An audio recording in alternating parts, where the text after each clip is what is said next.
too much of the rhetoric seems to be engaged in saying we got to give these kids a little less.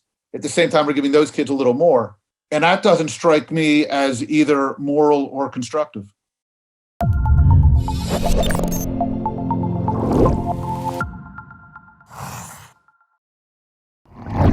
Hi, I'm Pedro Noguera, Dean of the USC Rossier School of Education and co-author of the new book, A Search for Common Ground, Conversations about the Toughest Questions in K-12 Education. Today, I'm here with my friend and co-author, Rick Hess. He's the Director of Education Policy Studies at the American Enterprise Institute.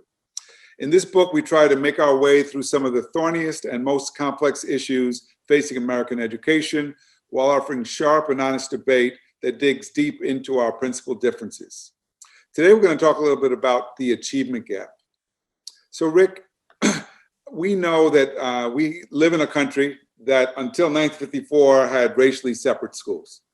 And even now, 65 years after Brown, we still have racially separate schools in many parts of the country. And I would say they're not only separate on the basis of race, we have concentrated the poorest kids, often kids of color, in some of the worst schools in the country. But we have said, since No Child Left Behind, we want to close the achievement gap, eliminate the disparities based on race, but not at all address those opportunity to learn issues that the Supreme Court so clearly named in its unanimous decision in 54. It seems to me that unless we focus on that issue, the opportunity to learn, that this idea of closing the gaps in achievement is never going to happen. What do you think about that? So, I think first off, well, powerfully said, my friend. Look, schools have one mission, I think, in a free nation, which is to equip every child, every single child, to pursue their gifts, to be a full citizen, to have the chance to live a full and healthy life in pursuit of happiness. And obviously, we have failed to do that for far too many kids, specifically for far too many Black and brown kids, and far too many kids who've grown up, in poverty. So, absolutely right.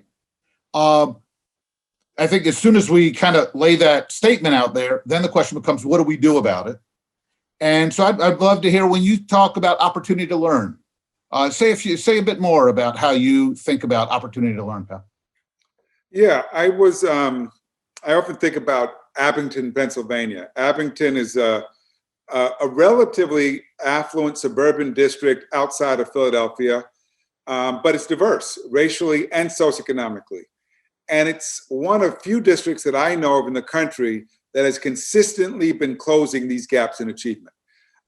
When you look at what they've done to achieve those results, they focused on these very issues: access to rigorous courses, access to highly qualified teachers, making sure that kids of all kinds are involved in electives and extracurricular activities, counseling, the kinds of things that we know that if you don't address, you're going to perpetuate inequities, because well-educated parents like you and I will invest in our kids, right? But parents who are working or parents who don't have education can't provide the same amount of support. So that's what I'm referring to, is making sure that we don't simply reproduce the inequity. We take steps to compensate for what families can't provide to kids. Yes, and I wanted to hear you say that, because just like when you talk about it in the book, I find your approach so compelling, so darn compelling. Expanding opportunities to enroll in challenging classes, making sure that every kid's in front of a teacher who can get it done. Now, for me, as soon as we have that, the idea that we can find 3.5 million, find or train 3.5 million terrific teachers in this country seems unlikely.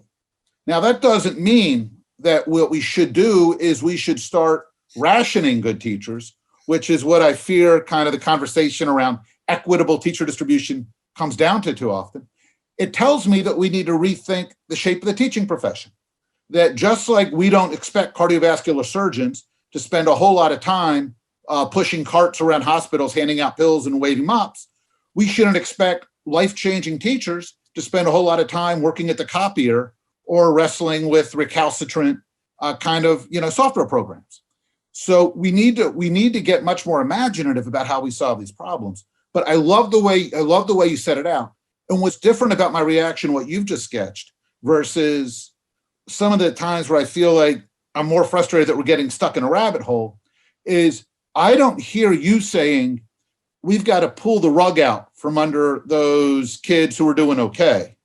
That I hear you saying, like, what we need to do is make sure that every one of our children gets those same opportunities, that mentoring, that support. And at least it feels to me like too much of the programming and too much of the rhetoric seems to be engaged in saying we got to give these kids a little less. At the same time, we're giving those kids a little more. And that doesn't strike me as either moral or constructive. No, I agree with that completely. I don't think, I think the goal of education should always be to challenge all kids, help them achieve their potential, and cultivate the talented kids. And I think what's happened since No Child Left Behind is we focus so narrowly on achievement as measured by test scores that we've overlooked those other things. How do we create conditions in schools that make kids excited about learning? That's what we should be focused on. And I think if we did more of that, we might see more progress in reducing the disparities.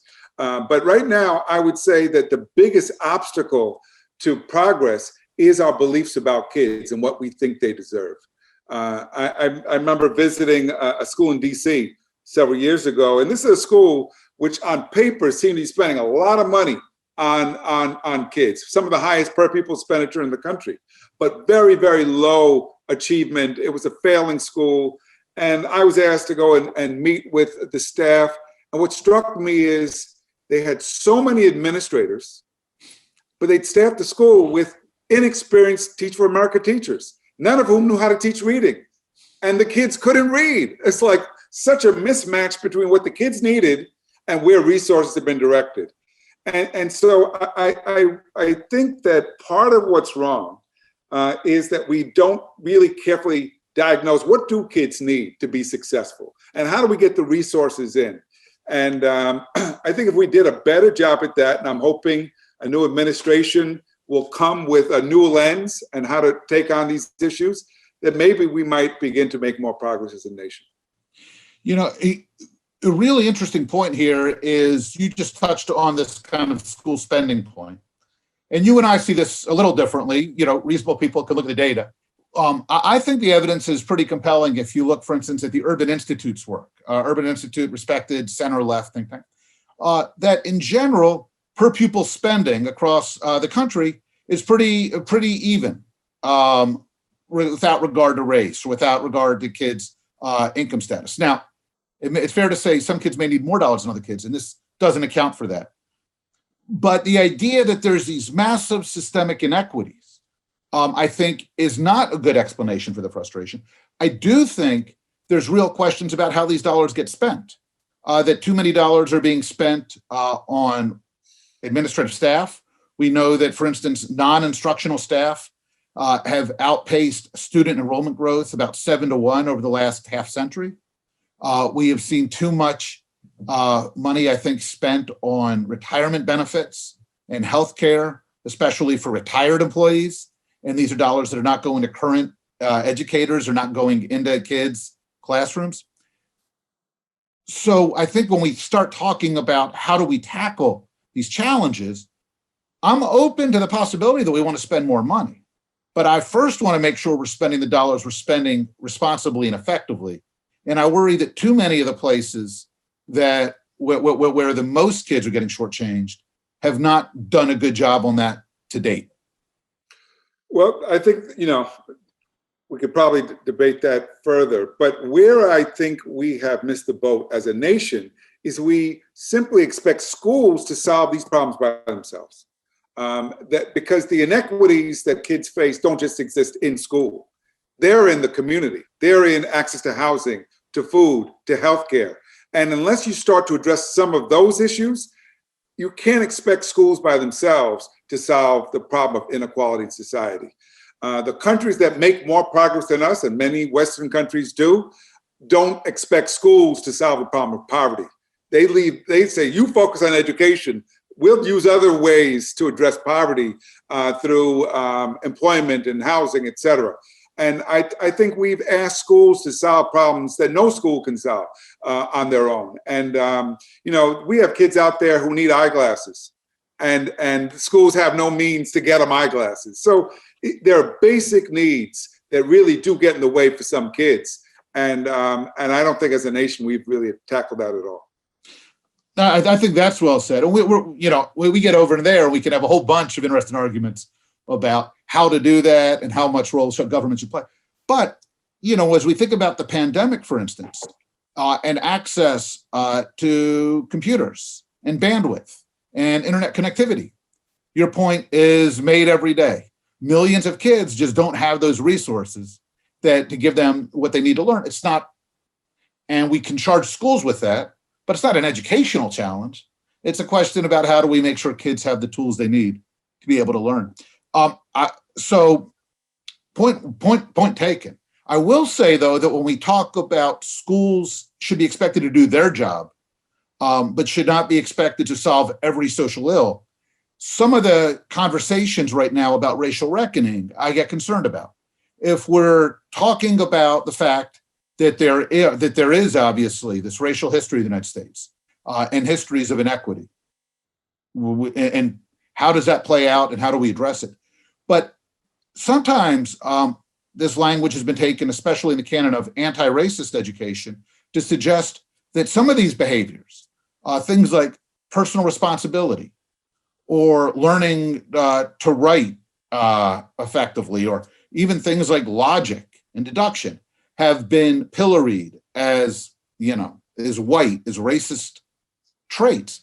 And I got to tell you, if we're telling, if anybody thinks it's a recipe for educational improvement or for closing gaps to tell Black children or brown children that they shouldn't be logical, that they shouldn't engage in deduction, that they shouldn't be personally responsible, I don't think we're doing anybody a service. So it seems to me that there are certain norms and behaviors that we have to expect of all of us. Part of that is on the folks who've been privileged. There's norms and behaviors that they have failed to uphold, and they need to do a better job on that. But I don't see how we do a better job by vulnerable children or vulnerable families by telling them that things which have worked for millennia are not values that they should uphold going forward. So, Rick, I'm not going to defend things I don't agree with. So, but I will say this, that our history is a big part of the problem. And let me just illustrate how I saw that. I was in Tulsa, Oklahoma, a few years ago, and I was given a tour of Tulsa by a member of the city council, Republican, who took me to Greenwood. Greenwood is the section of Tulsa that was burned to the ground in 1924 during the so-called race riot. 300 Black residents were killed. And he said to me, we wanted reparations for this community, okay, but we didn't get it.